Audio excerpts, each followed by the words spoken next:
Here we have a Strat body, a cheap one that came off of eBay. It was from a kit. What I've done, or what I am doing, is just softening these edge contours and making the body contours deeper. It was a bit too square and hard edged, so it's got this weird veneer on it on the front and the back, which I don't really like. I don't think it's necessary. So what I did to take more of this wood away, to make it a bit thinner and sleeker, is a rasp. This rasp here. So it looks pretty horrible, but it actually does the job quite quickly. And then after that I go over it with some coarse sandpaper by hand. Once I've done that, to get rid of these kind of marks, I'll go over with some finer sandpaper. I might do it with an electric sander for a bit as well, just to do the bulk of it. Anyway, once I've gone over all this, taken all this really horrible looking burring off, it'll start looking a bit more the way I want it.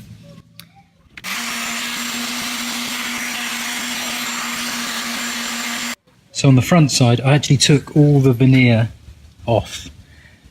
Well, it's mostly off. I wasn't too keen on it. I think it was about 25 quid on eBay. That's not a bad body. A lot of work though. That was a lot of sanding. A lot of sanding. Right, this is my crazy idea now, to turn this into a hardtail twin humbucker Strat. What I'm doing here, I'm filling in all the routing for the vibrato. The screws are in place here just so that I can hold it here while I mark off on the inside with a pencil the line where it reaches this part, because then this piece here is going to be cut to width and go in there. In here I've got a couple of pieces of this stuff. It's just lightweight, cheap old wood. It happens to be the same depth already as this pocket. I think I'm going to change this plan here, take that out, and I think I'm going to cut this a bit deeper and use a piece of wood. I'm very pleased with how this bit came out. Yet to be glued in, but these two pieces I made just freehand with a rasp and handsaw. There you go. So that'll fit in there nicely. Let me quickly show you on here, just still drying the glue. This bit will go on the top, and this bit will go in the old trem block route. When it goes in, there's a gap here, and that's what this bit's just going to do. Okay, so I did it. I increased the depth of the route with a chisel, and I put in this piece of wood. The reason these screw holes are in here mainly is because I didn't have a clamp that would clamp this wood down while the glue dries. So I've used the screws to do that. I'm going to glue my pieces in here, then I'm going to glue in the bridge part, the bridge filler, and then it'll all be drying and setting for overnight. I'll show you the filled cavity when it's all dried. I didn't have a clamp that would fit, so I've screwed down this back plate, and the wood that I'm filling a hole with is always just a tiny bit proud of the surface of the body, so it's just enough to actually hold it. Here's the filled cavity. So there's a little bit of work needs doing, a bit of sanding flat, a bit of filler, there's a little chip in there. Bit of filler, bit of sanding, and that should be okay. These screws are just to hold the bridge tight in here while it's gluing. Once the glue's set, I'll take these screws out. So I've done some sanding. So far, it's going really well. I'm really happy with it. I may have to build out the wood here for screws to go in on these corners. Good enough for jazz, so they say, or in this case, good enough for rock and roll, because that's what this guitar is going to be. It's going to be a rock and roll guitar.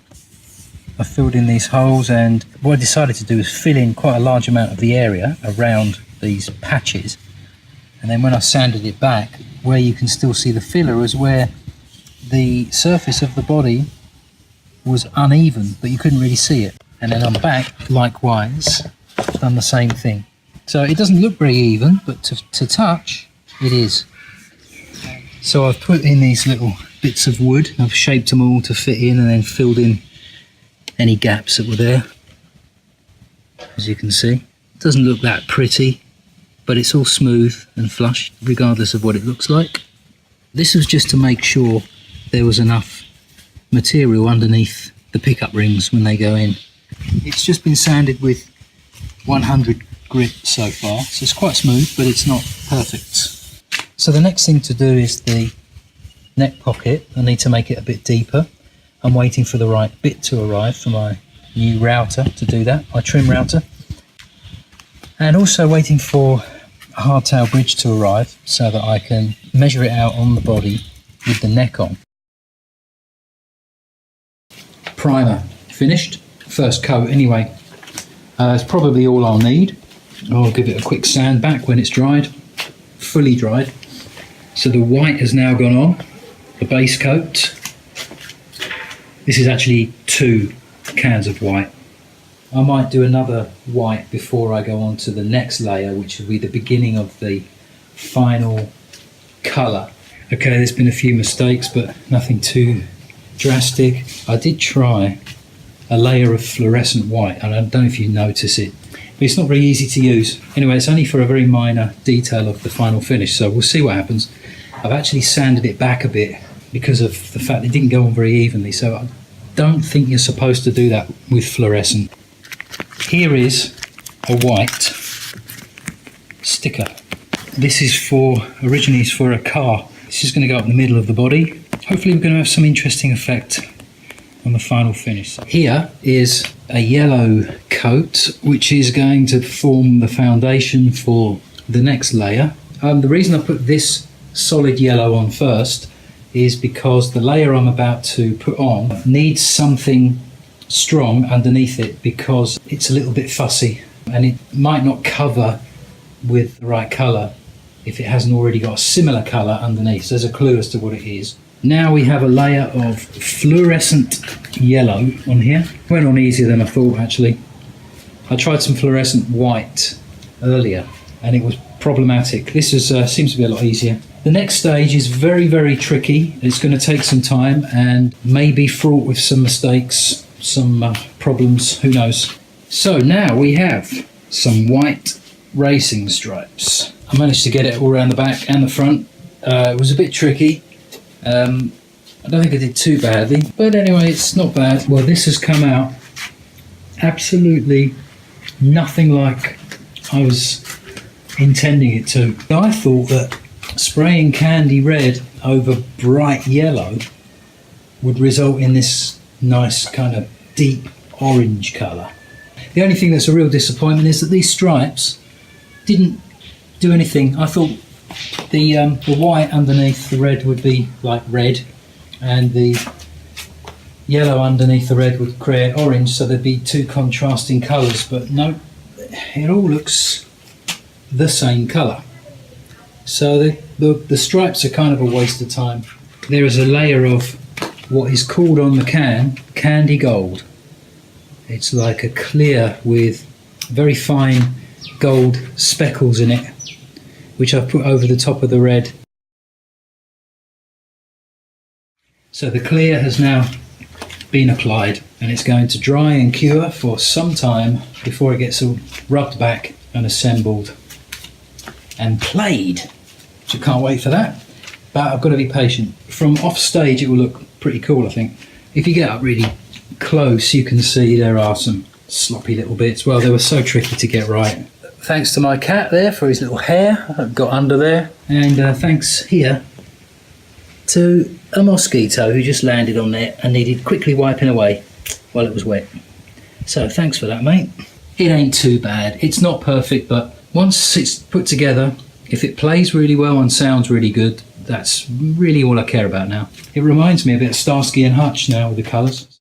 So main assembly is now complete. We've got pickups in there, bridge, neck, tuners. I just wanted to assemble it to get the pickups located correctly and to make sure everything fitted before I went ahead and did anything else. Right, so here I've got a rigged up table router, temporary table router. I wanted to try it out. I've tested it out. It seems to be safe and secure. I think it's very Heath Robinson, but it seems to be okay. So I'll just quickly show you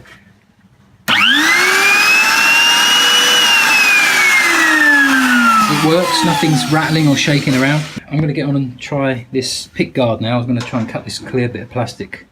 There's the template already done. I'm not going to film this. I'm still a bit terrified of the router, so I'm not confident enough yet to have a camera running while I'm doing it. So I'll show you what it looks like in a minute. Now I am well pleased with that. So the yellow vinyl backing has gone on. Looks pretty good. Oh, I've loosened the pickguard. It was stuck on really fast, so I wanted to carefully remove it without breaking it, which I've done. So here is the end result. This is the back of the pickguard, which we've seen already. And this, well, I've got to clean off the remains of the tape. This is the other side. That looks better than I thought it was going to look. It looks fantastic. I can definitely call this pickguard a success.